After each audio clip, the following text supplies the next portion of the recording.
Over 90% of the individuals who visit my website have been broken up with by their exes, and yet the irony is that they are often on the receiving end of that ex's hostility. Today, I'd like to talk about why that is and really dive into what's behind an ex's anger. So in this in-depth discussion, you're going to learn why hostility can make your ex feel better about breaking up with you, the impact guilt has on all of this, a new wave of tantrum hostility, and how to handle an ex's hostility.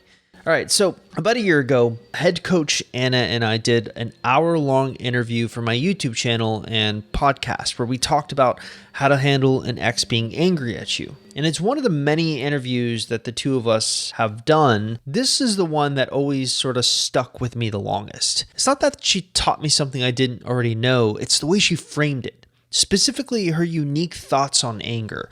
So she argues that in the context of a dumper, anger is almost a positive. It has positive characteristics, as weird as that sounds. So she goes on to say, well, what do I mean by that? Well, I mean that when someone says you're stupid, they're actually implying that they're smart. You're selfish means I'm generous. You're behaving like a child means I'm behaving like an adult. This is why people get angry very easily, and they stay angry because it feels good and it's personally validating. This also offers one potential explanation for why exes seem to be angry, even though they really have no right to be angry. It makes them feel good in a time when they're supposed to feel bad, but it also has an interesting relationship with guilt and ownership. Again, most of the people who come into my orbit are the dumpies and not the dumpers, but it's always a situation where the dumper is more angry at the dumpy, not including cheating. Well, those are the situations that stick out to me as odd. So it's the dumpy who has every right to scream and shout and feel upset, and maybe they do. But when the dumper is hostile and angry and playing the blame game, it kind of feels odd and out of place. But if you get into the psychology of it, it can actually become even more complicated. So one of the things that I'm famous for is my graphic of the relationship death wheel. I talk a lot about it. But for those of you who are new to me, new to the way that I do things and are confused, I'll give you a quick crash course. So the relationship death wheel is basically a graphic I put together that shows you the most common life cycle of a relationship from a dumper's perspective in 8 distinct stages. So generally speaking, your ex starts off wanting someone to love them. They find you and they think that their troubles are over. They notice some worrying things. Then they start thinking of leaving. Then they actually leave. Then they feel happy that they left. They start to feel then kind of lonely. And then they feel bad for themselves and wonder why this always happens to them. And then the cycle repeats. What's interesting though is those last 2 stages, but really the last one, the stage 8. Why can't I ever find the right person? This is when guilt is likely to creep in. This is when they are likely to feel regret for the way that they treated you. And it's in this stage that your ex is often faced with a crossroads.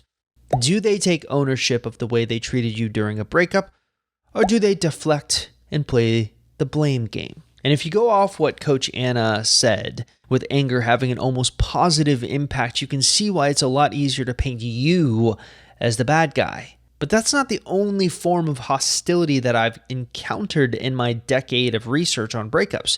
There's also my favorite type of hostility, the tantrum hostility. I don't know if you know this, but I have a 7-year-old.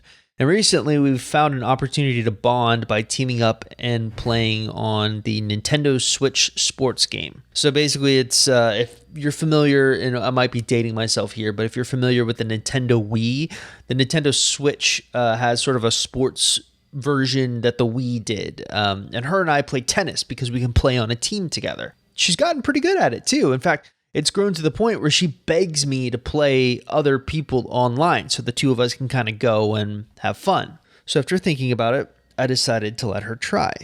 I mean, what could go wrong?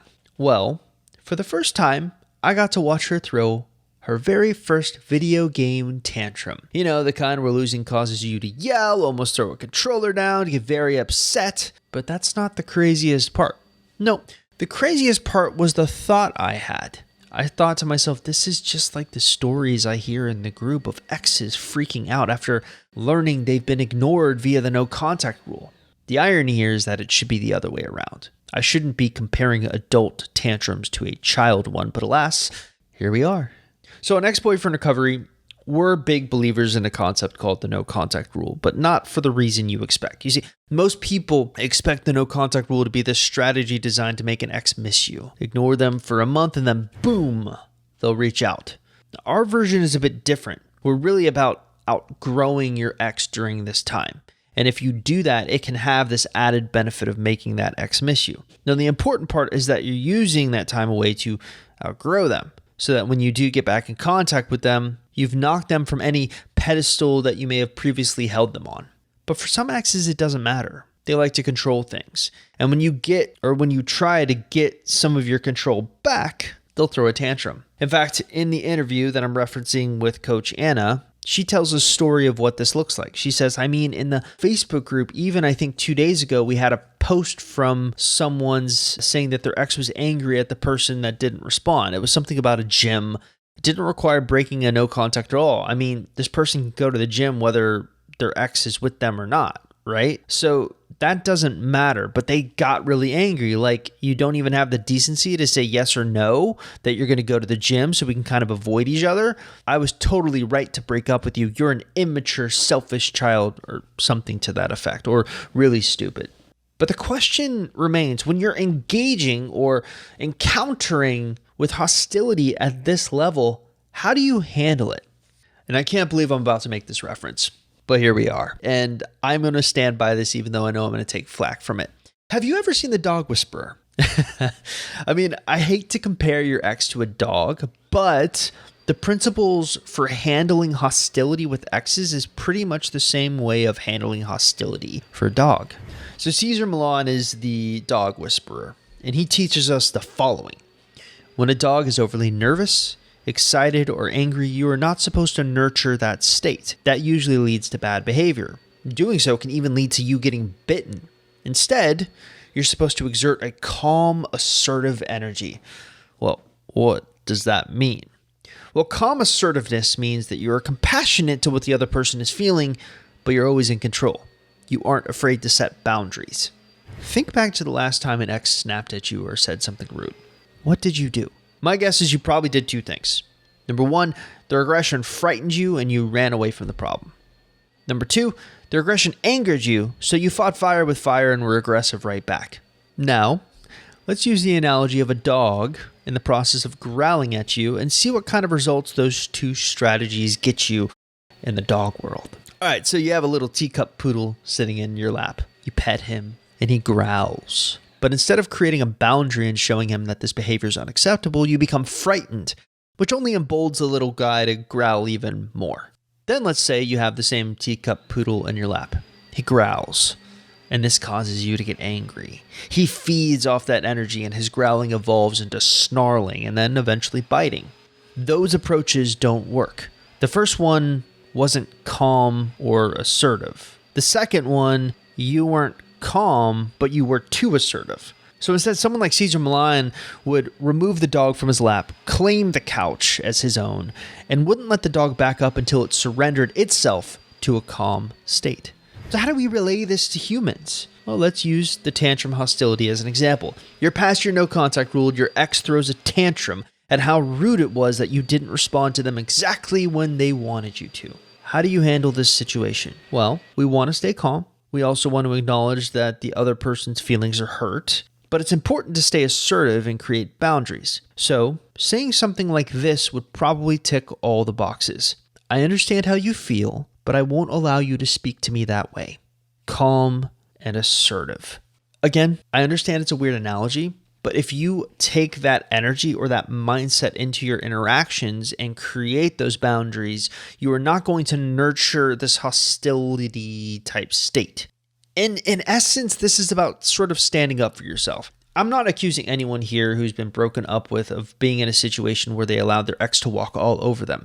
But I will say it is something that I have noticed from individuals in our Facebook group. They care entirely too much about what their ex is thinking at the expense of their own mental health. In my opinion, when you're going through a breakup, your ex's mental health should not be your priority. your mental health should be your priority. And part of protecting that mental health is simply standing up for decent behavior. So that's where I would start. Always exhibit calm energy, but assertive energy. Most people have an easy time figuring out the calm energy. They have a hard time figuring out the assertive energy.